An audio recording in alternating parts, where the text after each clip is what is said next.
5 out of 5. You guys should try this meal. It's amazing. It's pyszne. They'll say it in Polish.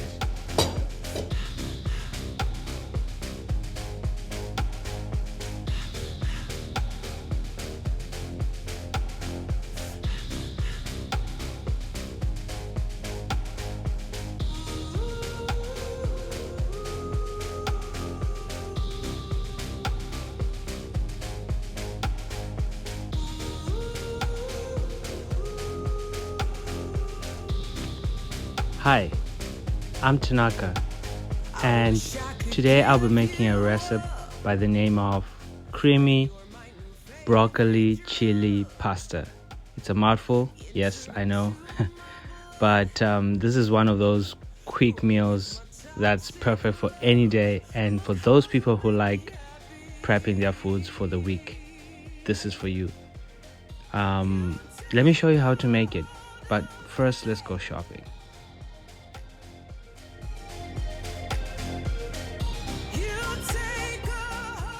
And this is what we got: chicken breasts, 1 medium, 200 to 250 grams, and broccoli and onions, 1 head, and tiny onions, 3 tiny onions, and garlic and chili pepper, 2 teaspoons each will be enough. As for cheese, it's your desire.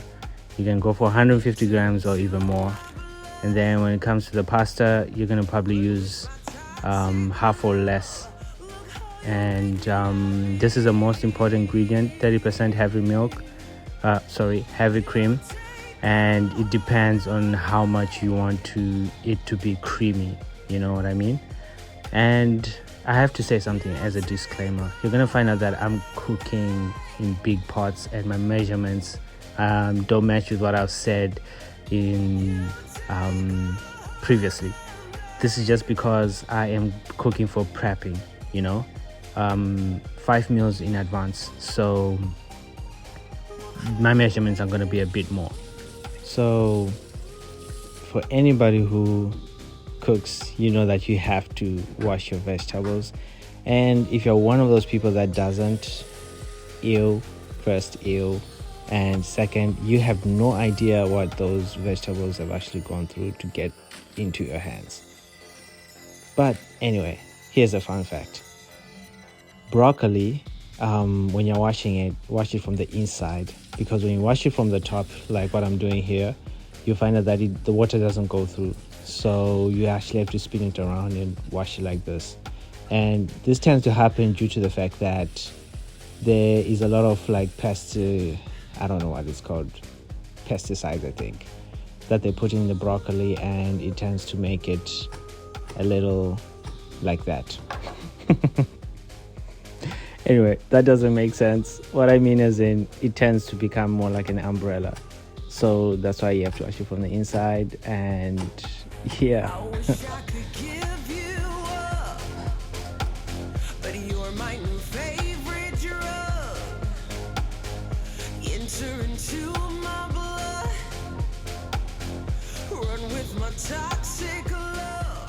If you have bought a lot of meat, one thing that I can encourage you to do is to slice it up into per meal portions and jam it into the tiny plastics.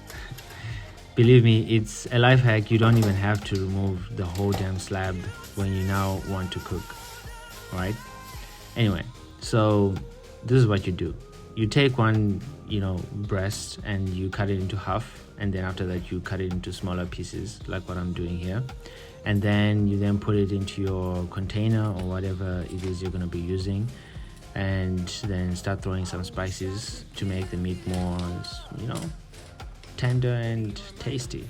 And so as you can see here, I'm trying to look for my favorite spice, but I cannot find it for some reason. I don't know where I put it. So I generally at this point I ended up just ditching it and putting the grill barbecue sauce,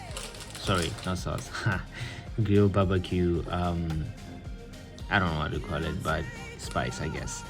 yes, I ended up putting this in. And if you don't have this in your kitchen, you don't know how to use this. This is generally the best when you're actually cooking like French fries. Anyway, so you add your oil inside, and then you kind of like just try and mix everything together, just try and make it marinate and make the spices sink into the meat or be soaked up by the meat. And when you're done here, I would suggest you actually put a little bit of some soy sauce. Soy sauce gives it this little like I don't know, there's just this taste that comes with soy sauce, you know, and I cannot explain it. It's just, that's just the way it is, you know. And then you switch on your pan and put a little bit of some oil in there, and then you throw your meat inside. And do not put it at a high temperature, just medium temperature so that it fries, you know, because you're gonna throw in your onions inside. So for now, we just kind of like leave it there for a couple of seconds. Then get your kettle or your anything you're going to use to boil your water, and that water will be used for your broccoli and your macaroni.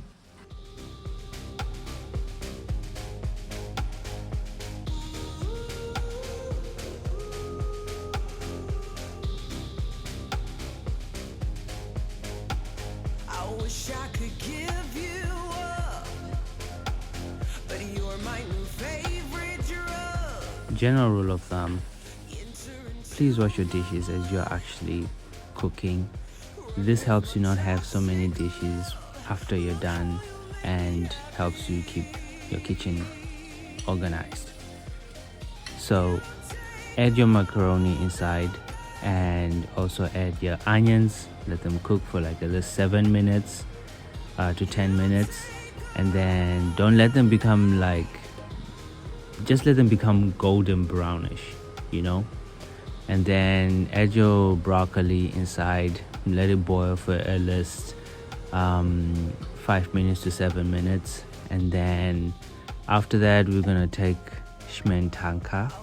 In Polish they call it, but this is like your heavy milk. And that depends on how much you want, honestly speaking. So you kind of pour it, and you see how creamy it is. And to be honest, you're literally gonna pour more after you mix it with the macaroni, but that's for later. Anyway, at this moment in this juncture, oh, I'm having a tongue twist here. But anyway, so yeah, you add it inside, and then you mix like what I'm doing here, and you kind of let it like cook for a little bit, maybe 1 or 2 minutes, so that it thickens or something like that, and the juices get into the meat. And then after you've done that, you should also add your cheese.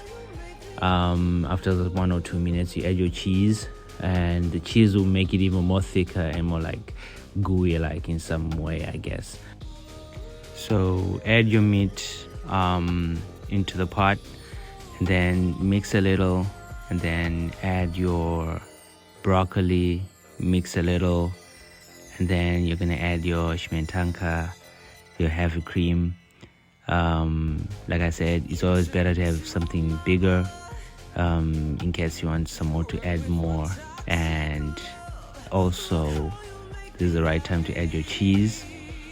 And basically at the end of the day, this is the whole meal, guys.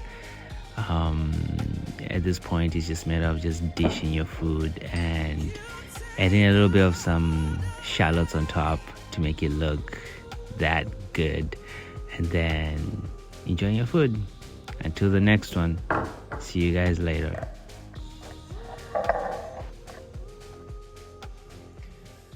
Right, is it better now, or do I still need to do some other things?